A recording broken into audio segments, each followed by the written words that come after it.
कि जो सत्य के साथ ईमानदारी के साथ आवाज उठाता है उसका घर नहीं, जेल उसका घर है। कश्यप जी को उसके सजा भुगतनी पड़ी है। बहुत दुख होता है जब मनीष कश्यप जी को हम जेल में देखते हैं, वो पेशी पर आते हैं, खून खौल जाता है, रोआ खड़ा हो जाता है। लगता है मेरा भाई जो आज बिहार की आवाज़ जिसको उठाना चाहिए था, उसकी आवाज़ पर ताला लगाकर उसे सलाखों के पीछे में डाल दिया। पत्रकारिता से कोई बदलाव नहीं है।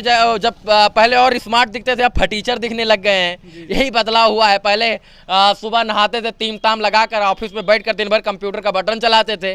अब एक बार नहीं, रोज 10 बार नहाते हैं, वो भी पसीना। धमकी तो हर दूसरे दिन आती है। देखिए, एक आदमी का वीडियो बनाइएगा, दूसरे आदमी से दुश्मनी तो ऑटोमेटिक हो जाएगी। तो धमकी तो बहुत आती है, लेकिन धमकी सब वो डरता है जिसको धमकी से डर लगता है। हम तो सर पर कफन बांध कर निकले हैं और घर से टाटा बाय बाय बोलकर निकले कि भैया समाज के लिए लड़ेंगे, मरेंगे और इसके बाद समाज की आवाज। एक पत्रकार पहुंचता है, पत्रकार से सबको उम्मीद है भैया हमको न्याय दिलाएगा। न्याय दिलाने का काम करेंगे और जितने भी लोग हैं, गरीब मजदूर किसान हैं, उनके घर घर पहुंचकर उनकी समस्याओं को दिखाकर उनका हक दिलाएंगे और उनको न्याय। यूट्यूब जर्नी में आप पत्रकारिता ही क्यों? पत्रकारों को कहीं न कहीं जेल में डाला जाता है, बहुत सारी समस्याओं को झेलना पड़ता है, उनको धमकी दिया जाता है। इस सब समस्याओं को क्या आपने कभी फेस? तो न्यूज कवर करने के लिए जाते हैं तो लोग उम्मीद बना कर रखते हैं कि हमको न्याय दिलाएगा। इस मामले को आप किस नज़र से? अभी कहीं न कहीं एक पत्रकार थे मनीष कश्यप, वो भी कहीं न कहीं सच के लिए लड़ाई लड़ते थे, अभी जेल में है, और उनके लिए क्या कहना? और एक और सवाल है कि कभी रवि भट्ट ने पैसा लेकर किसी का वीडियो बनाया है? ना, कोई माई का लाल पैदा नहीं जो कह दे कि 1 रुपया रवि भट्ट ने लिया है। किसी गरीब। पत्रकारिता से आपके जीवन में क्या बदलाव आया? रवि भट्ट का शादी हुआ या नहीं? हो गया अभी।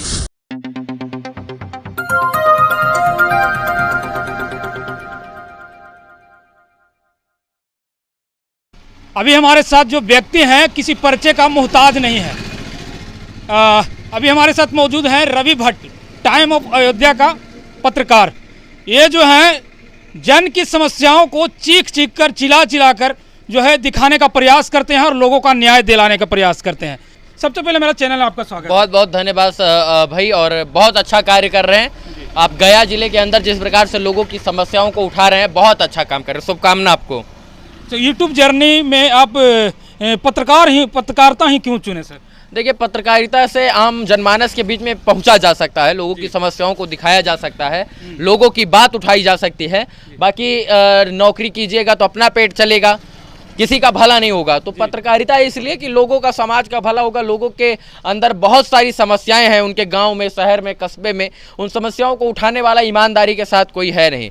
तो ईमानदार था तो मैंने सोचा पत्रकार बन जाता हूं, तो बन गया। अच्छा, पत्रकारों को कहीं न कहीं जेल में डाला जाता है, बहुत सारी समस्याओं को झेलना पड़ता है, उनको धमकी दिया जाता है। इस सब समस्याओं को क्या आपने कभी फेस किया है कि नहीं? देखिए, धमकी तो हर दूसरे दिन आती है। देखिए, एक आदमी का वीडियो बनाइएगा, दूसरे आदमी से दुश्मनी तो ऑटोमेटिक हो जाएगी। तो धमकी तो बहुत आती है, लेकिन धमकी सब वो डरता है जिसको धमकी से डर लगता है। हम तो सर पर कफन बांध कर निकले हैं और घर से टाटा बाय बाय बोलकर निकले कि भैया समाज के लिए लड़ेंगे, मरेंगे और इसके बाद समाज की आवाज उठाएंगे। धमकी देने वाले देते रहते हैं, हम काम करने वाले लोग हैं, काम करते रहते हैं। जब हम लोग न्यूज कवर करने के लिए जाते हैं तो लोग उम्मीद बना कर रखते हैं कि हमको न्याय दिलाएगा। इस मामले को आप किस नज़र से देखते हैं? बिल्कुल, देखिए, एक आम आदमी के बीच में कोई नेता नहीं पहुंचता, एक पत्रकार पहुंचता है। पत्रकार से सबको उम्मीद है भैया हमको न्याय दिलाएगा।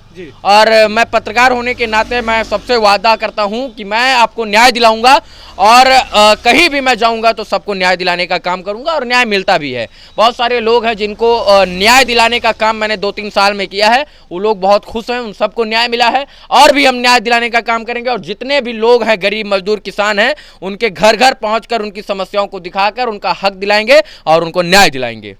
अच्छा, अभी कहीं न कहीं एक पत्रकार थे मनीष कश्यप, वो भी कहीं न कहीं सच के लिए लड़ाई लड़ते थे, अभी जेल में है, और उनके लिए क्या कहना चाहेंगे? देखिए, वो बहुत अच्छे इंसान थे, हमारे भाई जैसे थे। उनसे हम मिलते थे और हर एक मोड़ पर मुलाकात होती थी। उनके साथ बहुत गलत हुआ है, बस इसी पता नहीं क्यों कर दिया सरकार ने, आज तक समझ में नहीं आया। लेकिन इस बात से अनुमान लगाया जा सकता है कि जो सत्य के साथ, ईमानदारी के साथ आवाज उठाता है उसका घर नहीं, जेल उसका घर है। और मनीष कश्यप जी को उसके सजा भुगतनी पड़ी है। बहुत दुख होता है जब मनीष कश्यप जी को हम जेल में देखते हैं, वो पेशी पर आते हैं, खून खौल जाता है, रोआ खड़ा हो जाता है। लगता है मेरा भाई जो आज बिहार की आवाज़ जिसको उठाना चाहिए था, उसकी आवाज़ पर ताला लगाकर उसे सलाखों के पीछे में डाल दिया है। तो बहुत दुख होता है। मनीष जी बहुत जल्दी आएंगे, हम ऐसा भगवान से दुआ करते हैं, और जब आएंगे तो बिहार की बात करेंगे। जी। और एक और सवाल है कि कभी रवि भट्ट ने पैसा लेकर किसी का वीडियो बनाया है? ना ना ना, कोई माई का लाल पैदा नहीं जो कह दे कि 1 रुपया रवि भट्ट ने लिया है। किसी गरीब मजदूर से मैंने पैसा लेकर उसका वीडियो नहीं बनाया। बल्कि हाँ। मैं जहां जाता हूं वहां लोगों की मदद करके आता हूं, अपने जेब से अपनी कमाई से लोगों को दान देकर आता हूं। जिस तरह जो है मनीष कश्यप कहीं कहीं जाकर के 4 से 5 हज़ार रुपया डोनेट करने का काम करते थे, ठीक उसी प्रकार। बिल्कुल बिल्कुल, देखिए हम लोग प्रेरित हैं सबसे और मनीष जी से। देखिए हम लोग जब जाते हैं तो लोगों को होप रहती है, और जब देखते हैं कि भैया ये गरीब है और इसको सच में मदद की जरूरत है तो करते भी हैं और कराते भी हैं, मदद दोनों काम करते हैं। पत्रकारिता से आपके जीवन में क्या बदलाव आया? पत्रकारिता से कोई बदलाव नहीं है। जब पहले और स्मार्ट दिखते थे, अब फटीचर दिखने लग गए हैं, यही बदलाव हुआ है। पहले सुबह नहाते थे, तीम ताम लगाकर ऑफिस में बैठकर दिन भर कंप्यूटर का बटन चलाते थे।